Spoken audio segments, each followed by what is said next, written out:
విశాఖ మధురవాడ మిదిలాపూరి వుడా కాలనీలోని గుండె మరియు ఊపిరితిత్తుల వైఫల్య చికిత్సా కేంద్రం రైస్ మెడికల్ హబ్ ఆవరణలో ఈఈసిపి చికిత్స గుండె జబ్బులకు శస్త్రచికిత్స అవసరం లేని ఆధునిక చికిత్స అన్న అంశంపై విలేకరుల సమావేశం నిర్వహించారు. ఈ సమావేశంలో ఈసీఎంఓ విఏడి స్పెషలిస్ట్ ప్రముఖ వైద్యులు ఈశ్వరుడు మాట్లాడుతూ గుండె సంబంధిత వ్యాధులతో బాధపడుతున్న రోగులకు మెరుగైన బాహ్య కౌంటర్ పల్సేషన్ ఒక ఆధునిక సురక్షితమైన శస్త్రచికిత్స అవసరం లేని చికిత్సా విధానంగా దోహదపడుతుందని అన్నారు.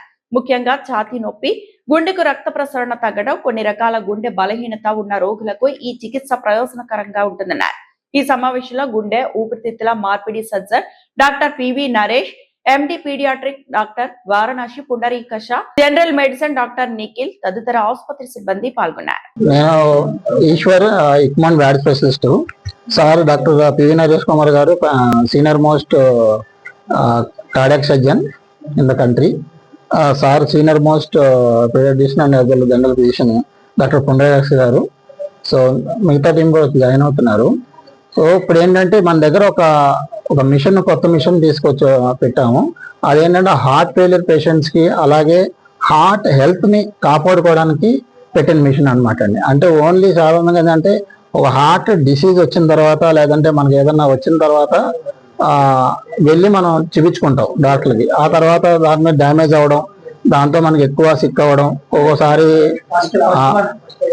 ప్రాణం ఏమవుతుందంటే ఇలాంటి మిషన్స్ వల్ల కొంతమంది ఎలైట్ పబ్లిక్ కానీ లేకపోతే సెలబ్రిటీస్ కానీ ఈ హార్ట్ హెల్త్ కూడా మనం ఇప్పుడు డైలీ జిమ్ చేస్తే మనకు బాడీలో ఈ మజిల్స్ ఎలా గ్రో అవుతాయో అలాగే హార్ట్ కి కూడా పంపింగ్ కెపాసిటీ పెంచితే దాని మీద ఉన్న రక్తనాళాలు బాగా డెవలప్ అయ్యి దానికి రక్తం సప్లై అనేది బాగా వెళ్తుంది. సో ఈ ఈఈసిపి అనే మిషన్స్ ని ఇక్కడ మనం ఇంట్రడ్యూస్ చేసామండి. ఈ ఈఈసిపి అంటే మీనింగ్ ఏంటంటే enhanced external counter pulsation therapy అంటారు.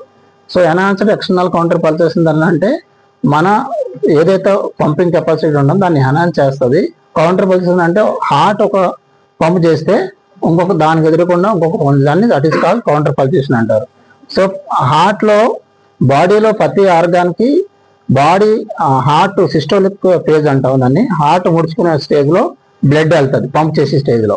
ఒక హార్ట్ కి మాత్రం హార్ట్ రిలాక్సేషన్ స్టేజ్ లో దాన్ని డైస్టోల్ అంటాం. ఆ డైస్టోల్ స్టేజ్ లో బ్లడ్ అన్నది కార్నరీస్ కి వెళ్తుంది. అలాగా ఆ బ్లడ్ సప్లై మనకి హార్ట్ యొక్క మజిల్ కి ఆక్సిజన్ ని, ఫుడ్ ని డెలివరీ చేస్తూ ఉంటది. సో దీంతో అలా పంప్ చేస్తుంది.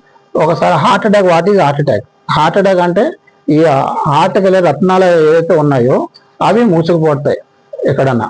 ఆ మూసుకుపోయేటప్పుడు మీకు ఆ బ్లడ్ సప్లై తక్కువ వెళ్ళి అది 30% మూసుకుపోతే ఒక సిమ్టమ్ ఉంటుంది, 70% మూసుకుపోతే ఒక సిమ్టమ్ ఉంటుంది, 100% మూసుకుపోయింది అనుకో అది సివియర్ హార్ట్ అటాక్ వచ్చే ఛాన్సెస్. అలాగే హార్ట్లో ఎక్కడ మూసుకుపోతున్నాయి, ఇప్పుడు మీకు దీంట్లో చూపించినట్టు ఈ హార్ట్ పైన ఉండే రక్తం అన్ని కార్నరీస్ అంటాం, ఆర్టరీస్ అనుకోండి. సో దీన్ని ఇక్కడ బ్లాక్ ఉందనుకోండి, లెఫ్ట్ మెయిన్ కార్నర్ ఆర్టరీలో వచ్చే ఛాన్సెస్ ఉంటాయి. అది ఇమీడియట్ గా సర్జరీ కానీ లేకుంటే యాంజియోప్లాస్టీ కానీ చేసుకోవాలి ఇమీడియట్ గా.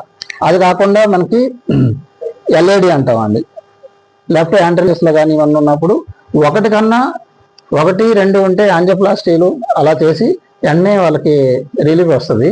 లేని పరిస్థితుల్లో వాళ్ళకి ఇమీడియట్ గా అంతకన్నా ఎక్కువ బ్లాకులు ఉన్నాయి.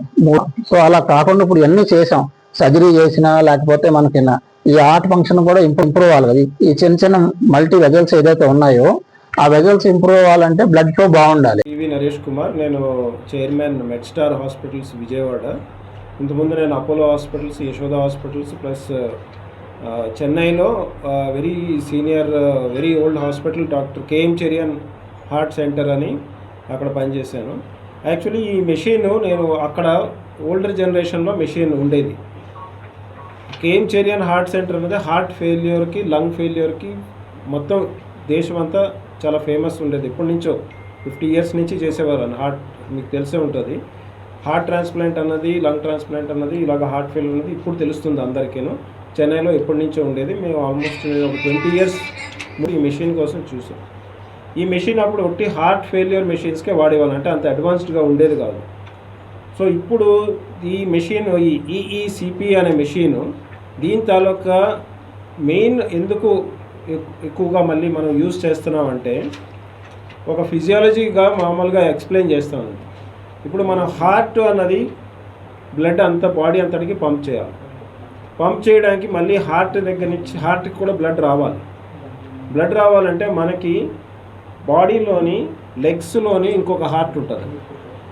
ఎందుకంటే ఉన్న legs is called the second heart. మనం నడిస్తే ఎందుకు మేము అందరికీ చెప్తాము మనం నడాలి, ఎక్సర్సైజ్ చేయాలి, కూర్చుంటే మనకి హార్ట్ ప్రాబ్లం వస్తుంది. ఎందుకంటే ఈ సెకండ్ హార్ట్ మనకు పనిచేయదు మనకు అలా కూర్చుని ఉంటే. మనం నడిస్తే ఈ మసిల్స్ పంపింగ్ అవుతాయి. ఈ మసిల్స్ పంపింగ్ అయితే అప్పుడు మన హార్ట్కి బ్లడ్ వస్తుంది. ఆ హార్ట్ మళ్ళీ అది లంగ్స్కి పంపిస్తుంది. లంగ్స్లో వాషింగ్ అయ్యి మళ్ళీ క్లీనింగ్ అయ్యి వాషింగ్ అయ్యి ఆక్సిజనేషన్ అవుతుంది. అయ్యి మళ్ళీ హార్ట్కి వచ్చి హార్ట్ పంప్ చేస్తుంది. సో ఈ సైకిల్ అనేది నడాలి. ఎప్పుడైతే మనం ఒక దగ్గర సైకిల్ ఆపేస్తామో, మనం అలాగ కాన్స్టెంట్గా కూర్చొని ఉండడం, ఎక్సర్సైజ్ చేయటం లేదు, ఈ కండిషన్ వల్ల మనకి ఈ హార్ట్ రిలేటెడ్ ప్రాబ్లమ్స్ వస్తున్నాయి. సో ఈ మెషిన్ ఎస్పెషలీ ఫస్ట్లో ఎలాగంటే హార్ట్ ఫెయిలియర్ ఒకసారి వచ్చింది అనుకోండి, ఎవరికైనా హార్ట్ అటాక్ వచ్చింది, లేకపోతే హార్ట్ ఇన్ఫెక్షన్ వల్ల కొంతమందికి హార్ట్ ఫెయిలియర్ వస్తుంది. వాళ్ళకి హార్ట్ వీక్నెస్ వల్ల నడలేరు. అయితే ఇప్పుడు మనం ఎలాగ వాళ్ళ హార్ట్ని ఇంప్రూవ్ చేయగలం? ఇప్పుడు మనకి వాడికి అందరికీ ఇప్పుడు 60% ఫంక్షన్ ఉంటుంది. అందరికీ 30% ఫంక్షన్కి నువ్వు పరిగెట్టలేవంటే పరిగెట్టలేడు, వాడు పడిపోతాడు, కళ్ళు తిరిగి, వాడు బీపీ డౌన్ అయిపోయి పంపింగ్ చేయలేడు. సో ఈ మెషిన్ అన్నది ఆ సిచ్యువేషన్లో హెల్ప్ చేస్తాం. సో దీనికి ఒక సెషన్స్గా ఇస్తాం అనమాట. ఎప్పుడైతే మనకి 30% ఫంక్షన్ ఉన్నదో ఆ హెల్ప్ చేయడం వల్ల ఏం చేస్తుందంటే ఈ పంపింగ్ అంతా బ్లడ్ అంతా మనకి తిరిగి తీసుకెళ్ళి హార్ట్లో ఉన్న చిన్న చిన్న ఛానల్స్ అన్నీ ఓపెన్ చేస్తుంది. మనకి ఆయన చూపించినట్టు హార్ట్ తాలూకా రక్తనాళాలు చూపించారు కదా, 3 రక్తనాళాలు ఉంటాయి. ఆ 3 రక్తనాళాల మధ్యలో ఇంటర్ కనెక్షన్స్ డెవలప్ చేస్తాయి. డెవలప్ చేయడం వల్ల ఒక రక్తనాళం నుంచి ఫ్లో తక్కువ వెళ్తుంటే ఇంకో రక్తనాళం నుంచి సపోర్ట్ చేస్తుంది.